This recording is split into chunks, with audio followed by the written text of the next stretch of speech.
Bonjour à tous et bienvenue pour ce dernier talk dédié à la série consacrée au marché du véhicule d'occasion en Europe et de ses innovations, mais aussi au dernier Mobility Talks de la saison. On était ravis d'échanger avec vous tout au long de la saison. Ça nous a permis d'explorer énormément de thématiques, avoir beaucoup d'invités de qualité. Merci beaucoup pour votre fidélité. On vous transmettra un petit formulaire dans le chat. Vous pourrez nous faire part de vos retours. On est très preneurs de ces feedbacks qui nous permettent aussi de repenser potentiellement le format pour la saison prochaine. Il y aura trêve de publicité et de mention des Mobility Talks. Aujourd'hui, on va se concentrer sur le marché du VO et ses innovations. Après avoir exploré le sujet avec Olivier Hanoul, le partenaire chez Roland Berger, qui nous a permis de dresser un premier panorama du sujet, la distinction entre les enjeux liés aux acteurs historiques et la manière dont les nouveaux entrants utilisent la tech pour digitaliser, disrupter un petit peu cette industrie, que ce soit côté expérience client ou opération. Et d'ailleurs, on voit bien que dans le contexte macroéconomique actuel et surtout la crise, les difficultés rencontrées par le marché de l'automobile, certaines valeurs boursières, on pense à des players comme Cazoo, dévissent un petit peu en bourse et on voit bien que les acteurs historiques, pour le coup, ils ont de vrais assets à faire valoir. Et aujourd'hui, pour parler finalement de la digitalisation de ces acteurs historiques, notamment sur la partie distribution, je suis ravi d'accueillir Armand Faure, le CEO de EVO. Salut Armand. Eh bien, salut, bonjour Vincent, bonjour à tous et à toutes, ravi d'être ici avec vous. Merci beaucoup pour l'invitation. Merci à toi d'avoir accepté mon invitation. Vous connaissez les règles du jeu. Vous pouvez utiliser la section de chat pour vous présenter, l'onglet de questions pour en poser quelques-unes. On les prendra à la fin de notre discussion avec Armand. Et puis encore une fois, n'hésitez pas à répondre au petit formulaire qu'on vous poussera dans l'onglet de chat. Armand, avant de débuter nos trois questions habituelles, je te propose tout simplement de te présenter, de nous dire quelques mots sur EVO. Eh bien, super, avec plaisir. Déjà, c'est une vraie chance de pouvoir vous exprimer un petit peu tout ça, de partager les enjeux du moment. Donc, je me présente, je suis Armand Faure, je suis cofondateur président de EVO. Donc EVO, effectivement, nous sommes une solution SaaS qui a pour volonté de digitaliser la profession de la distribution automobile. Donc clairement, nous, en fait, on a un positionnement qui est assez pragmatique et simple. On a cette démarche de vouloir offrir à tout vendeur automobile. Quand je dis vendeur, en fait, c'est au sens large. Ça peut être un garagiste qui aime vendre des voitures comme le réseau d'un constructeur. Finalement, la possibilité de faciliter la vente online. Donc, ça implique pas mal de sujets et on essaye de répondre à l'ensemble de ces besoins. Ok, très clair, merci beaucoup. Alors, tu as mentionné le fait que ça implique pas mal de sujets. Première question, les particularités sur le marché de la distribution de VO, qu'est-ce que tu as observé, notamment du point de vue des attentes clients en France? Disons que nous, c'est clairement le postulat. C'est-à-dire que clairement, EVO, donc c'est important aussi de juste voir, moi, mon historique, c'est 15 années de distribution automobile avec un fil conducteur qui était le digital. J'ai eu l'occasion de mettre en place pas mal d'exclusivités chez pas mal d'entités différentes, plus ou moins grosses. Et effectivement, cette volonté de se dire quel marché, qu'est-ce qu'il a besoin, qu'est-ce qu'il souhaite.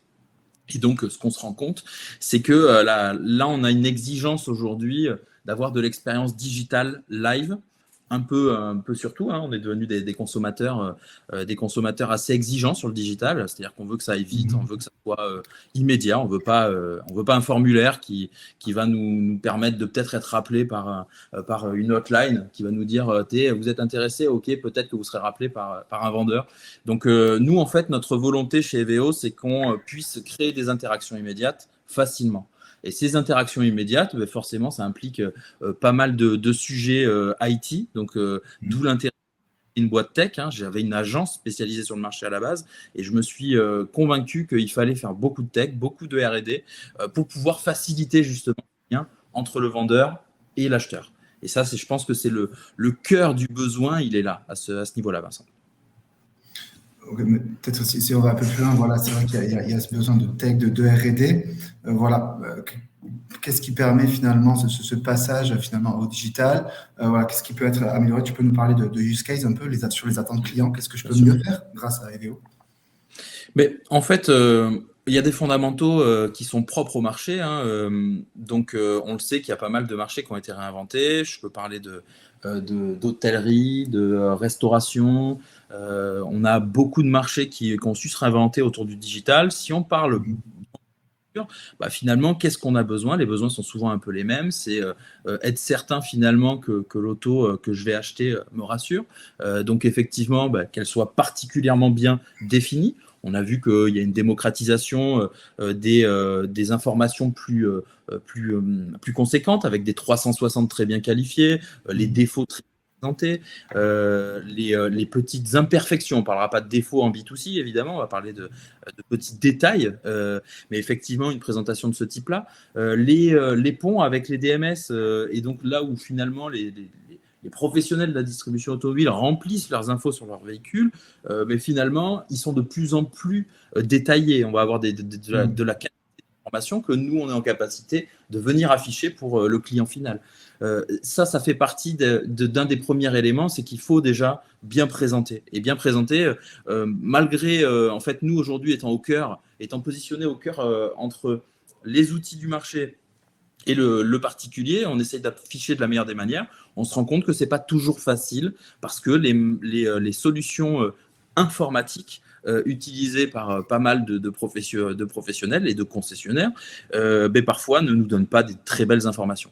Et donc, franchement, ça, c'est déjà la première démarche, elle est là-dessus. Et si on va dans cette même démarche-là, forcément, nous, ce qu'on a envie, c'est de pouvoir interagir et pour pouvoir faire du service live, imaginons, on parle d'un VO, un véhicule d'occasion, lui, si on veut pouvoir le réserver en ligne, il faut que je puisse le déstocker sur l'outil initial. Et ça, aujourd'hui, on n'y est pas tout à fait, quoi.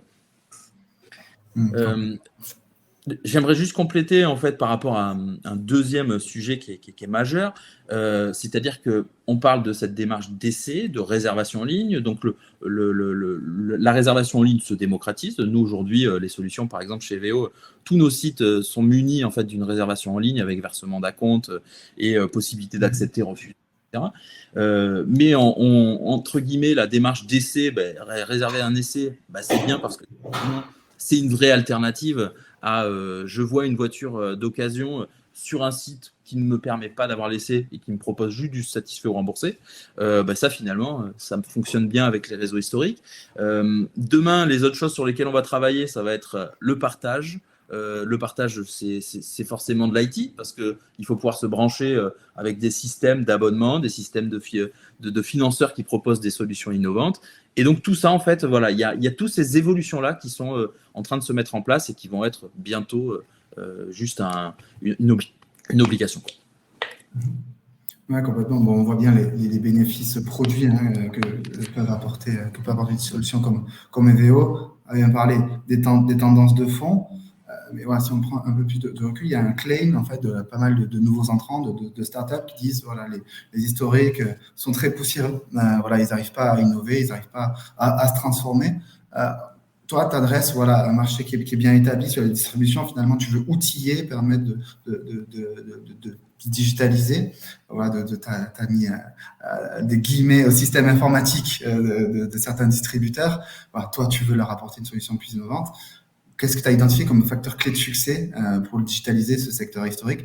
Tu as parlé d'accompagnement, peut-être est-ce qu'il y a un aspect de conduite au changement? Voilà. Qu'est-ce que tu as identifié qui permettra de digitaliser vraiment en masse ce secteur historique de la distribution auto?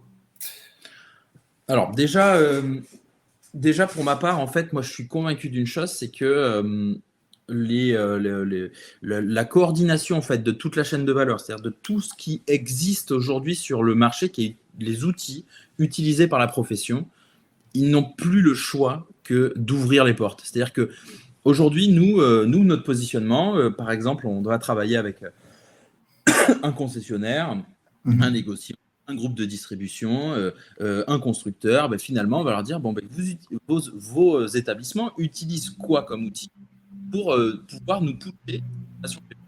Et à partir de ce moment-là, en fait, nous, on entame un dialogue et on vient à dire, écoutez, nous, il nous faut ces informations et il nous les faut via une API et en live.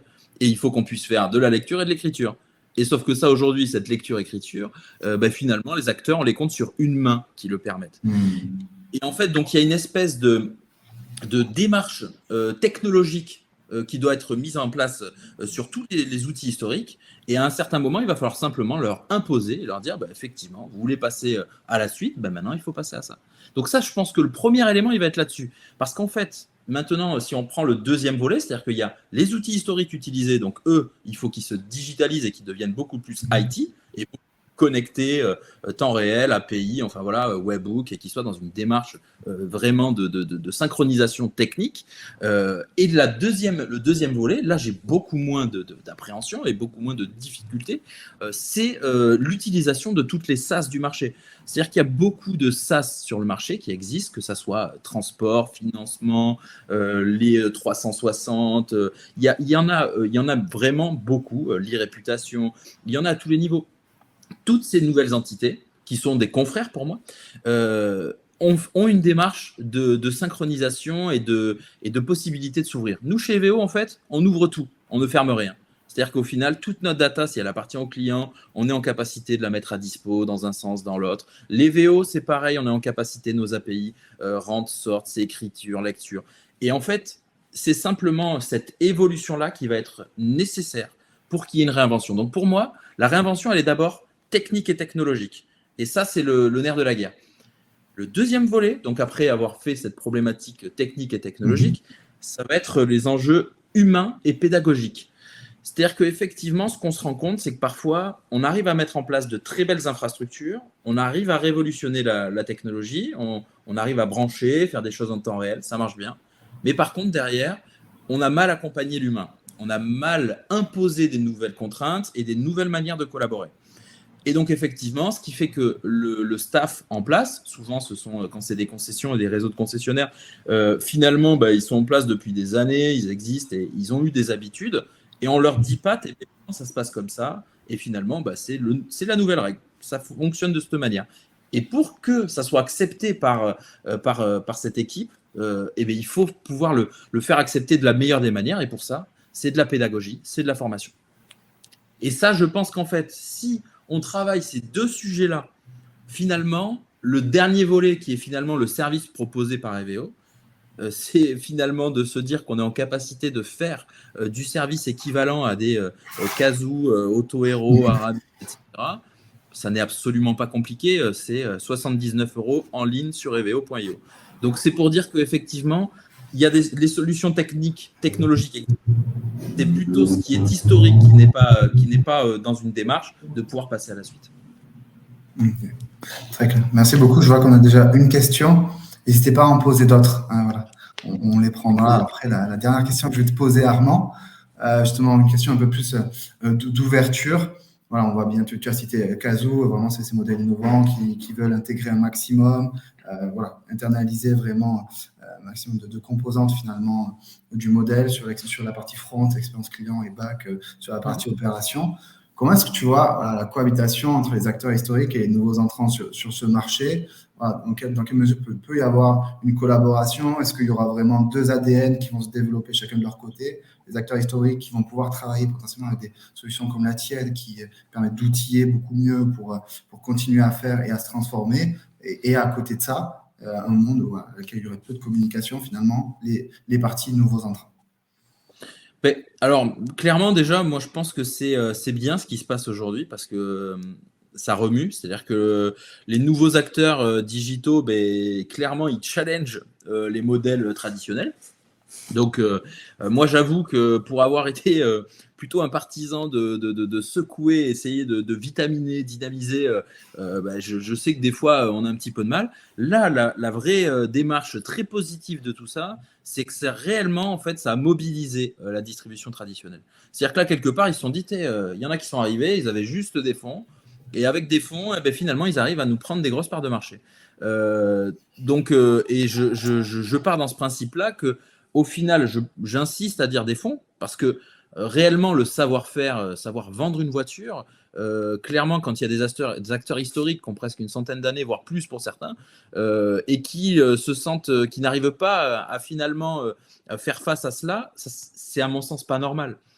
Ça n'est pas normal. Et ça rejoint la démarche que je viens d'évoquer tout à l'heure, c'est qu'il faut qu'il y ait une petite révolution technologique pour pouvoir passer à la suite. Et ça, c'est clairement, en fait, la distribution traditionnelle doit venir à challenger les outils qui étaient en place pour pouvoir passer à la suite.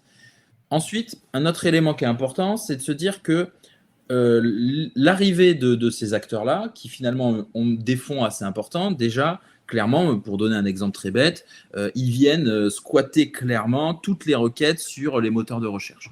C'est-à-dire que si vous êtes concessionnaire, allez, je vais être chauvin, je vais citer la ville de Bordeaux, je veux pouvoir me positionner sur de la vente de voitures d'occasion sur Google, finalement, clairement, je me retrouve en concurrence avec ces très gros acteurs qui, eux, ont des très gros fonds.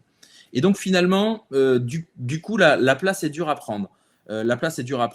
C'est difficile pour la distribution traditionnelle, mais clairement, je suis convaincu que les constructeurs peuvent venir challenger quand même cette partie-là. Mais effectivement, la donne n'est plus la même qu'il y a quelques années où ils n'étaient pas présents. Donc, encore une fois, ça challenge. Ensuite, les pure players, ils ont amené une expérience digitale, un process d'industrialisation derrière, qui finalement a été pris à des schémas traditionnels. Hein. Enfin, c'est vieux comme le monde, hein, les usines de reconditionnement et les process, etc. C'est simplement qu'ils ont essayé de faire du format très compréhensible en B2C et en B2B, qui permettent de dire, effectivement, on industrialise le process, c'est très calé, c'est très cadré. C'est simplement qu'à un moment ou à un autre, ils n'étaient pas allés jusqu'au bout le schéma sur la partie traditionnelle. Maintenant, clairement, ils en sont pas loin et je pense que le retard est quasiment rattrapé. La démarche sur laquelle moi je pense que ça va cohabiter dans le futur, c'est que finalement, il y a de l'intérêt à développer des ADN de marque, des ADN de réseau, des vraies valeurs ajoutées qui vont être faites par des solutions d'abonnement innovants, des solutions de multimobilité, des solutions finalement sur du service de proximité grâce à des réseaux. Et effectivement, je pense que a des valeurs ajoutées qui ne sont pas assez utilisées. J'ai eu encore des discussions là, il y a quelques jours avec plusieurs de nos clients et qui finalement nous disent on est parti à fond dans cette démarche de vouloir se positionner comme un acteur très fort sur le digital et finalement notre force et nos racines et notre qualité digitale, finalement on l'affiche plus assez. Donc finalement, il y a un espèce de retour aux sources et de se dire, on va aller devoir capitaliser sur nos forces, rattraper le retard que l'on a sur la partie digitale, et finalement, il va y avoir un challenge de ce genre-là. Et je pense que ça va se jouer beaucoup plus serré et que du coup, le jeu sera moins simple pour les pure players, comme on a tendance à le voir avec les derniers indicateurs concernant ces pure players des derniers jours. Ouais, complètement. C'est vrai que l'un et l'autre ont des assets qui sont pas possédés par l'autre partie à cet égard. Du coup, c'est intéressant de voir comme les choses évoluent. Merci beaucoup. Armand, je te propose de prendre quelques questions maintenant. Une première qui demande tout simplement quel est ton business model. Est-ce que tu peux nous le détailler? Oui, bien sûr. Nous, en fait, on est une solution SaaS, donc c'est-à-dire qu'on développe fortement en fait une technologie avec beaucoup de valeur ajoutée qui, elle, est lourde à développer et qui continuera à être très lourde. Mais par ce principe-là, après, en fait, on a une solution qui est réplicable et qui donc nous permet de pouvoir proposer des abonnements avec à moindre frais. Donc, effectivement, aujourd'hui, nous, notre positionnement, c'est de dire on propose les meilleurs sites e-commerce du marché pour le VO, et finalement à moins de 100 € par mois. Donc ça, c'est le premier élément. Deuxième élément, après, on a toute une flopée d'options qui permettent d'enrichir l'expérience et qui se fait à la carte en fonction de ce qu'on a besoin. Je donne des exemples. J'ai besoin de brancher un financeur. Brancher un financeur, généralement, ça va être entre 3 et 5 jours de développement pour bien faire les choses. Nous, chez VO, ça sera 20 € par mois. Voilà, c'est des choses qui sont, ça fait partie de notre modèle parce qu'on part du principe qu'on va le répliquer derrière. Et donc ça, c'est un élément. Et effectivement, après, dans notre business model également, on a deux autres leviers qui vont être la possibilité de faire des spécificités pour répondre à la demande par exemple, de têtes de réseau, de groupes de distribution qui ont besoin de peu d'atypicité, c'est-à-dire qu'on utilise 80 à 90% qu'on a déjà de EVO, qui nous permet d'aller vite et être pas cher, et on rajoute 10 à 20% de petites spécificités. Dernier volet, c'est on est commissionné à hauteur des encaissements qui sont faits sur les acomptes. Donc nous, on prend en fait 3% du montant encaissé. Donc c'est vraiment, si c'est un acompte de 500 euros, c'est 3% de ces 500 euros, c'est pas 3% du prix de la voiture. Donc voilà, ça c'est notre business model. Donc abonnement, options, spécificité et commission. Merci beaucoup. Une autre question. Quel regard est-ce que tu portes sur le contexte actuel, si on parle de l'approvisionnement, de la situation des acteurs digitaux, Carvana, Cazoo, sur le pricing et l'appétence des clients sur le véhicule d'occasion versus le véhicule neuf? Ouais, c'est une bonne question. Après, moi, je suis comment on pourrait dire, un enfant du VO. J'ai vraiment fait tout mon cursus là-dedans et j'ai toujours été beaucoup plus passionné par ça que par la voiture neuve, parce que par principe, une voiture neuve reste pas neuve très longtemps. Donc en fait, un VO, si on va par là, il est rapidement un VO. En fait, un VO est rapidement un VO. Donc nous, ce qui est sûr, c'est que là, il y a plusieurs constats. C'est-à-dire que le marché effectivement est tendu et tout le monde est à la recherche de véhicules d'occasion. Raison de plus pour laquelle l'IT finalement a du sens, parce que en fait, on se rend compte que nous aujourd'hui, on doit manager 15 à 20 000 voitures d'occasion au quotidien malgré la crise. Donc il y a encore des voitures d'occasion, mais effectivement, c'est difficile. Si on regarde aussi, pour parler de choses qui sont quand même dans les tendances marché, je pense que beaucoup de gens travaillent sur des sujets virtuels et je pense que prochainement, on va devoir durcir un peu le ton avec un concept de véhicules réellement en stock, réellement déstockables. Je pense que là, on a une espèce de jungle déjà qui était existante il y a quelques temps, mais qui l'est encore plus avec la crise, ce qui fait qu'effectivement, on se rend compte qu'on a des VO qui se retrouvent dans différents flux et je pense qu'à un moment ou à un autre, au moins en B2B, pour qu'on puisse offrir aux concessionnaires des informations clés, je pense qu'on va durcir et avoir la capacité de pouvoir dire ce VO est réellement disponible à tel endroit, vous cliquez vraiment déstocké. Et l'IT le permet, quoi. Donc effectivement, il y a l'approvisionnement change pas mal de choses. Il y a des opportunismes qui se mettent en place encore plus. Et encore une fois, je suis convaincu que la tech peut être un vrai vecteur de réussite pour les concessionnaires et à la fois en fait d'avoir plus de qualité pour le client final avec des informations beaucoup moins biaisées en fait, quoi. Complètement.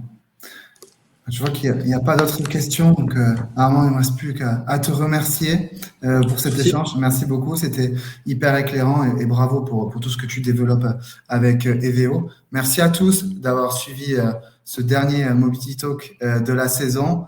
Merci à tous d'avoir été avec nous tout au long de l'année. Encore une fois, n'hésitez pas à remplir le formulaire si vous le pouvez. Ces 3 petites questions, ça nous aide beaucoup à nous améliorer.